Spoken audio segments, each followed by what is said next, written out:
ইতিহাসের যে কজন নারী শাসককে নিয়ে সবচেয়ে বেশি আলোচনা হয়েছে তাদের মধ্যে অন্যতম রানী দ্বিতীয় এলিজাবেথ। ব্রিটিশ সাম্রাজ্যকে আধুনিকায়নের পাশাপাশি দ্রুতগামী পৃথিবীর সঙ্গে টিকিয়ে রাখতে গুরুত্বপূর্ণ ভূমিকা পালন করেছেন তিনি।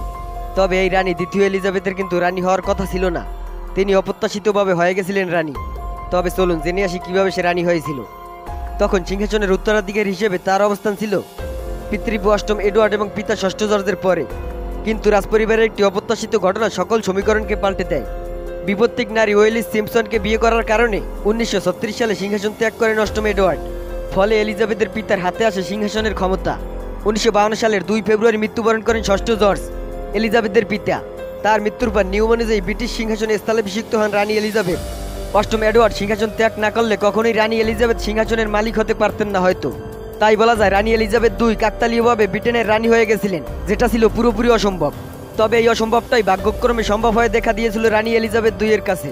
ষষ্ঠ জর্জ ছিল ব্রিটেনের শেষ পুরুষ শাসক। ভিডিওটি ভালো লাগলে একটি লাইক দিন, আর ভবিষ্যতে এরকম সুন্দর সুন্দর ভিডিও পাওয়ার জন্য চ্যানেলটি সাবস্ক্রাইব করতে পারেন। বন্ধু বান্ধবকে ভিডিওটি দেখাতে চাইলে একটি শেয়ার করে দিন।